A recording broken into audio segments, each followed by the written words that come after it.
Will one of you fight me? Israelites! You win! And the Philistines will be your slaves! What secrets rest within Goliath's tomb? Recent expeditions have uncovered what is believed to be the final resting place of the biblical giant, sparking intrigue and fascination. Situated near the ancient city of Gath, the discovery site is intricately tied to the legendary figure. The findings of these explorations have the potential to reshape our understanding of biblical history. Join us as we delve into the revelations awaiting behind the tomb of this giant warrior. Chapter 1. Goliath's famous battle. The story of David and Goliath in the Bible is a timeless example of a smaller, weaker person defeating a much larger and stronger opponent. This story is often remembered for its message of faith, courage, and the idea that even the most significant challenges can be overcome with trust in a higher power. In the story, Goliath, a giant soldier from the Philistine army, challenges the Israelites to send a warrior to fight him. His size and strength make him a daunting opponent. He was so big that his height was about 9 feet tall, and his armor and weapons were so heavy that most men couldn't carry them. This giant was not just big, but he was also a skilled fighter, known as a champion in his land. On the other side, there was David, a young shepherd, the youngest of 8 brothers. He wasn't a soldier and had no experience in battle. But what David lacked in size and battle experience, he made up for in faith and courage. He was outraged by Goliath's disrespect towards the God of Israel and decided to accept the challenge. David's approach to the fight was unusual. He didn't wear any armor and instead took only his sling and 5 smooth stones he picked from a stream. This was a stark contrast to Goliath, who was fully armed. When they faced each other, Goliath underestimated David, mocking him for his youth and appearance. However, David was confident, not in his strength, but in his belief that God was with him. In the battle, David used his sling to hurl a stone at Goliath, hitting him on the forehead and causing him to fall. David then took Goliath's sword and killed him, leading to a victory for the Israelites. This surprising outcome showed that what seemed impossible was achievable with faith and intelligence. The story of David and Goliath teaches several lessons. One key takeaway is that physical strength and size aren't everything. David's victory was due to his faith in God and clever use of his resources. It also highlights the importance of not underestimating someone based on their appearance or size. Goliath's overconfidence was his downfall, while David's humility and trust in a higher power led to his success. This historic event is often referred to in situations where a smaller, weaker party faces a much larger and stronger opponent, whether in sports, business, or personal challenges. It encourages the belief that even the most formidable challenges can be overcome with faith, courage, and smart strategy. Goliath's story isn't just about a giant who got beaten, it's about where he came from in his life before the big fight. The Philistines, the people Goliath belonged to, were pretty interesting. They came from an area near the Aegean Sea and settled in Canaan, now known as Israel, and surrounding areas. They were smart and brought lots of new ideas and cool stuff with them, like different ways to make things and new designs. Goliath probably grew up in one of the Philistines' 5 main cities. These cities were full of life and new ideas, with lots of trading and people from different places visiting. Goliath's hometown, possibly Gath, was known for being really well protected and having big buildings and temples. As a kid, Goliath would have learned a lot about fighting and being strong. The Philistines were known for being great warriors, so he would have been trained from a young age to be really good in battle. His height made him stand out, and people probably saw him as someone who could be a great warrior. He must have had a lot of training to become the best fighter he could be. Goliath's everyday life was full of training and fighting, learning strategies, and keeping fit. He lived in a place where people loved stories about battles and heroes, which would have inspired him a lot. His community was always trying to get better at fighting and building things. Because they traded a lot with other places, Goliath would have learned about different ways of living and thinking. His story is famous not just for his fight with David, but also because of where he came from. He grew up in a place where being good at fighting was really important. This, along with being physically strong and smart, made him stand out. It shows how the place you grow up and the people around you can shape your life. It's about more than just a fight. It's about how Goliath's background influenced him. Goliath grew up with lots of different cultural influences. The Philistines believed in several gods like Dagon, Ashtoreth, and Baal. Religion was a big part of daily life. Goliath would have been part of religious events from when he was very young, learning about the stories and values that were important to his people. Archaeologists have found lots of religious things in big temple sites, showing how important religion was in Goliath's community. The Philistine cities were busy places with lots of different people, like craftsmen, traders, and warriors. Since Goliath later became a famous warrior, his family was probably pretty respected. As a boy, he would have met all kinds of skilled people, like blacksmiths, potters, and weavers. These people were known for being really good at making things, especially metalwork, pottery, and cloth. Meeting these people would have helped Goliath learn a lot and see the world in different ways, especially because his community traded by sea with other cultures. Goliath was built differently, and you will understand why as we explore his fighting legacy. Chapter 2, A Warrior's DNA. Goliath, a towering figure from the Philistine people, stood as a symbol of their warrior-like nature. The Philistines, a group known for their fighting skills and frequent battles with the Israelites, came from the Aegean area. Around the 12th century BCE, they made their homes along the coastal regions of a place called Canaan. Strongly built cities marked their communities, skilled work in metal, and a special group of fighters. Goliath was one of these top-tier warriors. The Philistine fighters were famous for their iron weapons and chariots, which put them ahead of their enemies. This included the Israelites, who were mostly using older bronze weapons during that time. Goliath was a perfect example of the Philistines' advanced war technology, armed with a spear, a javelin, and a sword, and protected by a coat made of metal rings and a bronze helmet. The Philistines, who counted Goliath as an important member, were famous for their skill in fighting and knowledge in working with metals. They were good at making weapons using materials like bronze and iron, showing they put a lot of effort into military training and being ready for battle. This attention to military power implies that fighters like Goliath would have been trained intensely to become strong and endure, which is vital for fighting up close and using heavy weapons and armor. Their training probably included exercises to get better at coordination, quickness, and strategic thinking. Being skilled with different weapons, such as swords, spears, and maybe slings, like the one David used against Goliath, was essential.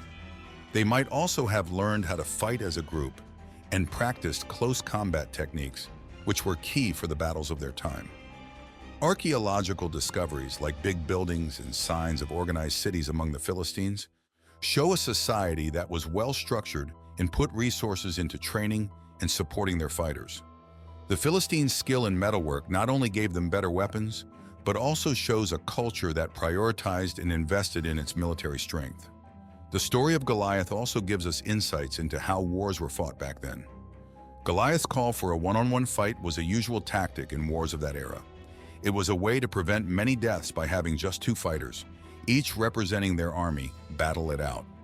This method shows how important it was to be a brave and skilled fighter, qualities that were essential in the warrior cultures of those times.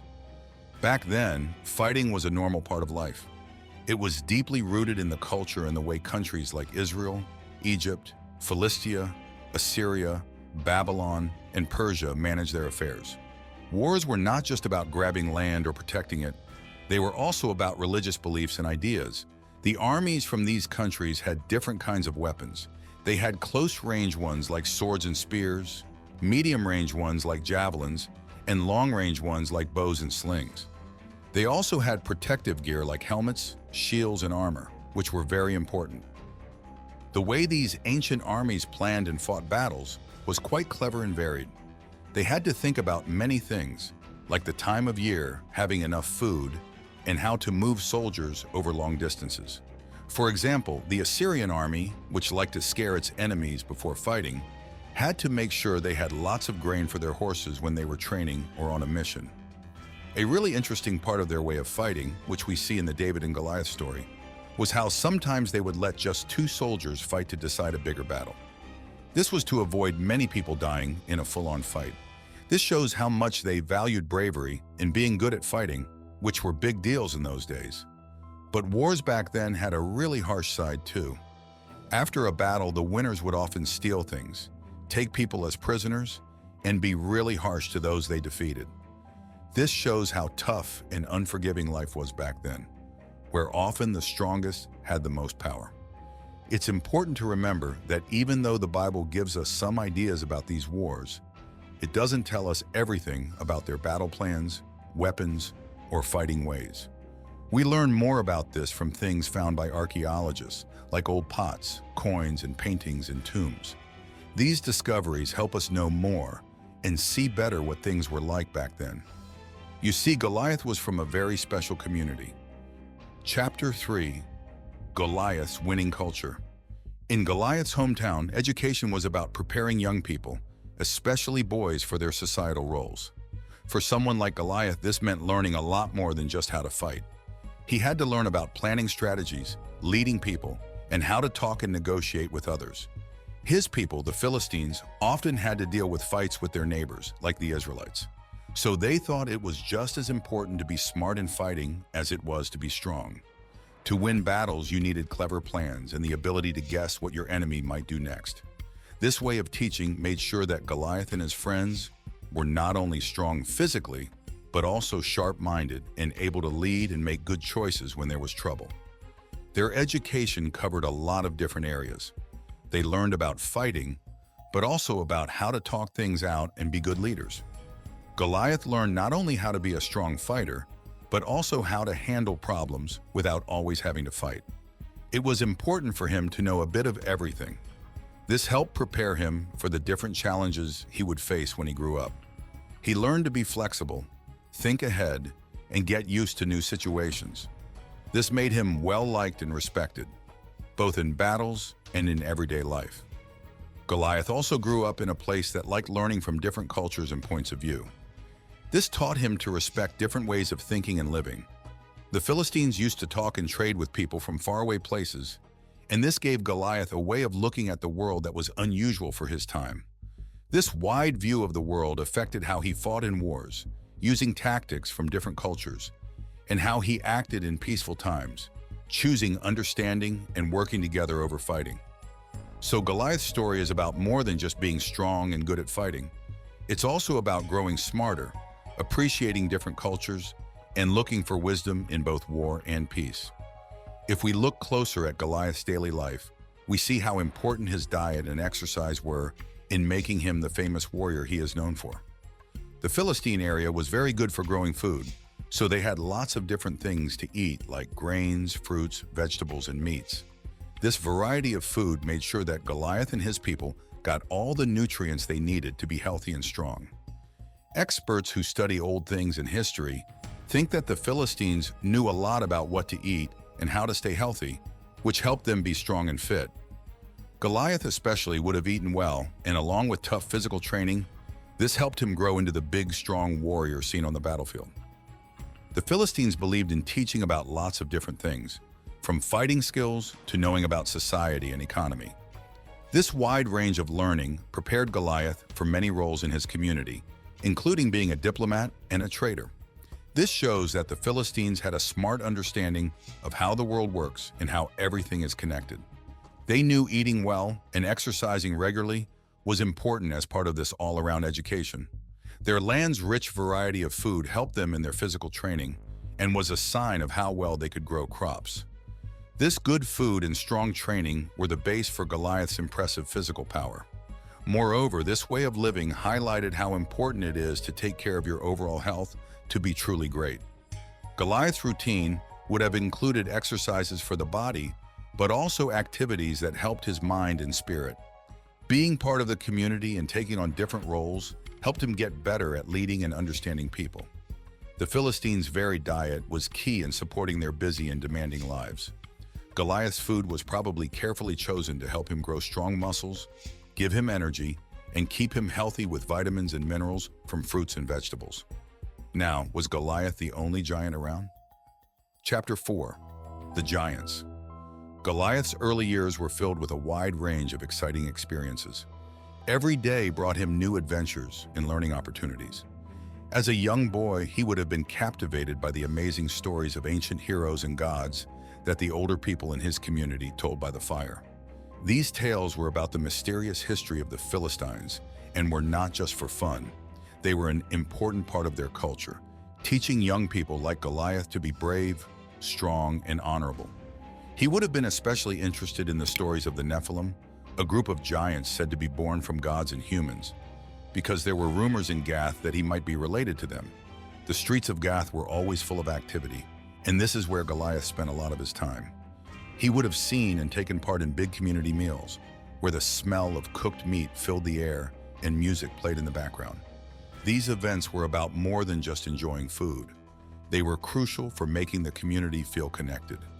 Goliath, as he was starting to understand who he was, would have seen how important these gatherings were for bringing people closer together. Goliath's physical training probably started when he was very young and would have been both strict and disciplined. He would have participated in many sports, like wrestling and javelin throwing, which made him even stronger. These activities were not only for physical improvement, they were also a way for him to gain respect and a higher status in a society that valued strength and courage. However, Goliath's childhood was also marked by debates and controversies. Many people talked about the idea that he might be descended from the Nephilim, which caused a lot of discussions among both experts and ordinary people.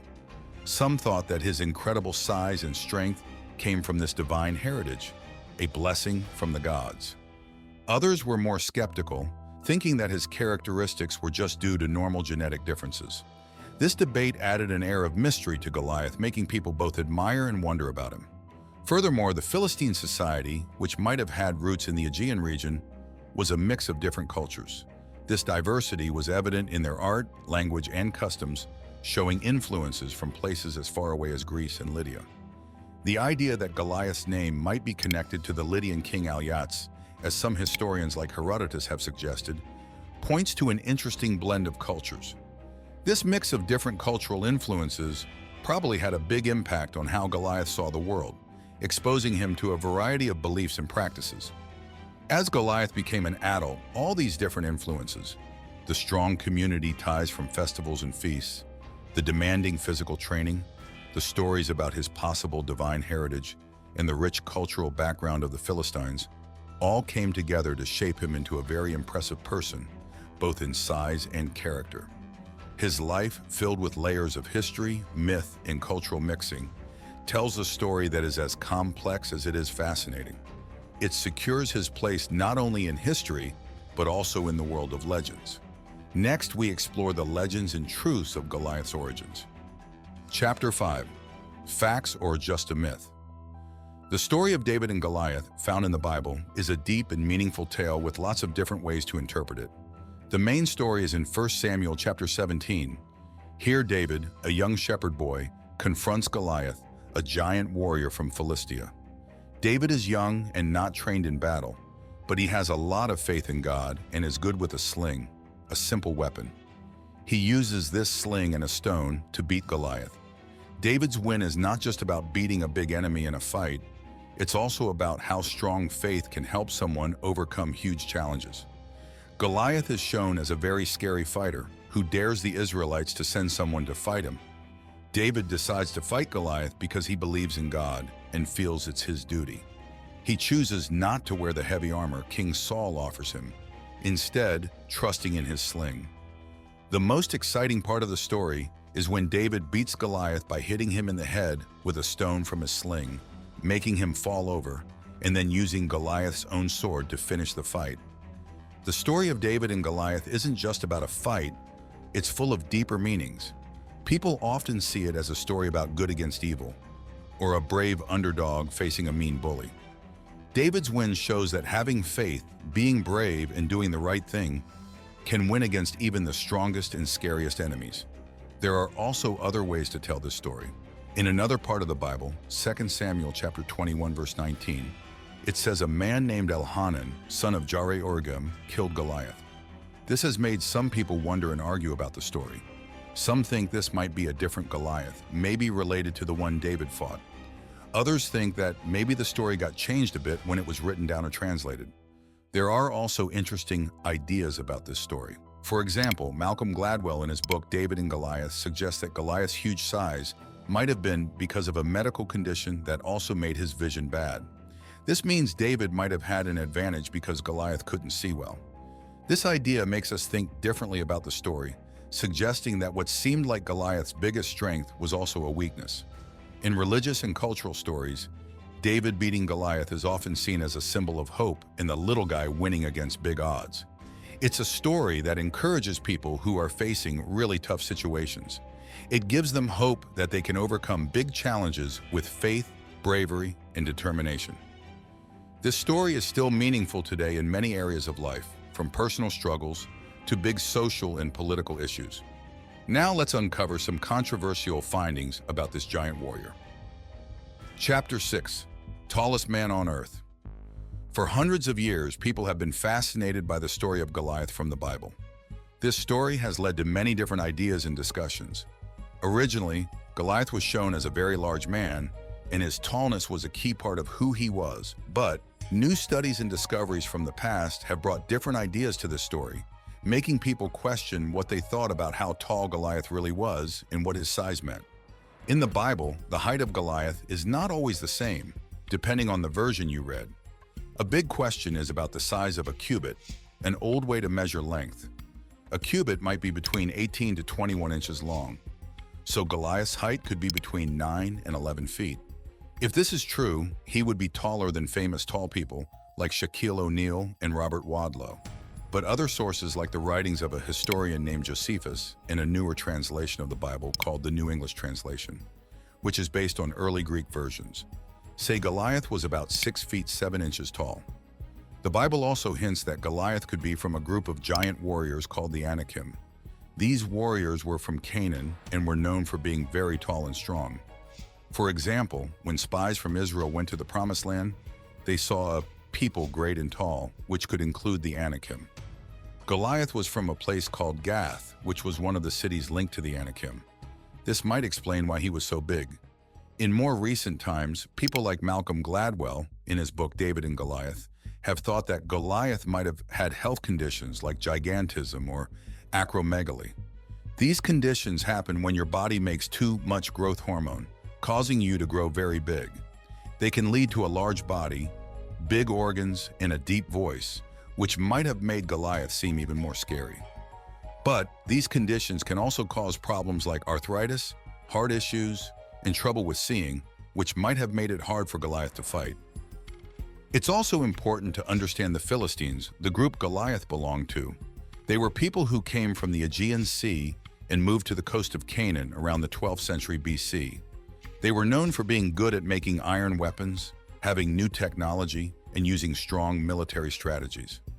Finding the remains of Gath, where Goliath was from, near a place called Telesafi, helps us learn more about their culture and history. The arguments about how tall Goliath was, and if the story in the Bible is historically accurate, are part of a bigger discussion about how we should understand old writings.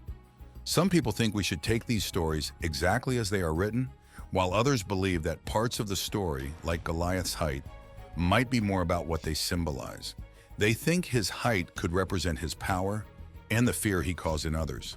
This fits with the story's message about the victory of the smaller, weaker David over the strong Goliath, showing that faith and bravery can be more powerful than physical strength.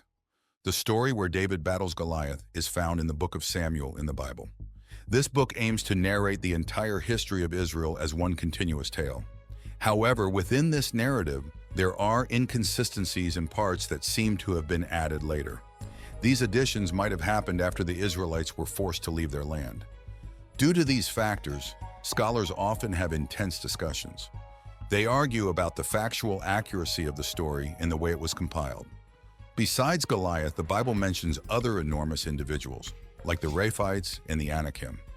Some theorists propose that the Philistines, the group Goliath belonged to, might have descended from these giant races. Notably, Goliath had family members who were also referred to as giants in the Bible. This fact has led some researchers to ponder if their extraordinary size could be due to a hereditary condition that causes excessive growth.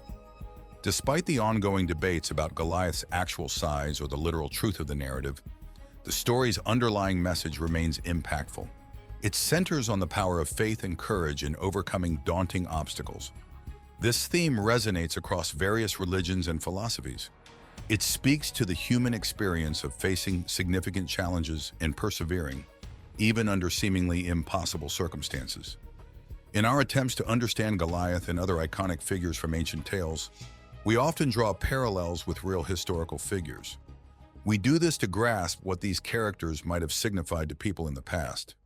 However, drawing these parallels is challenging.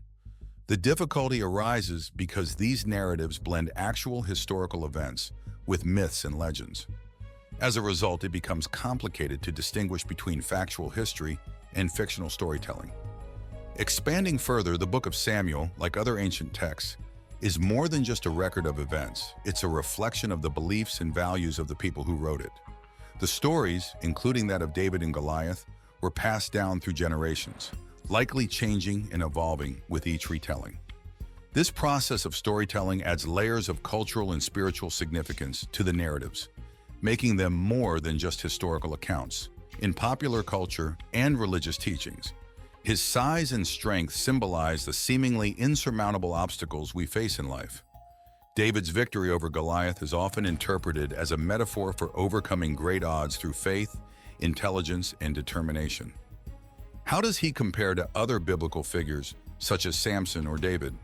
Let us know in the comments, like and subscribe for more.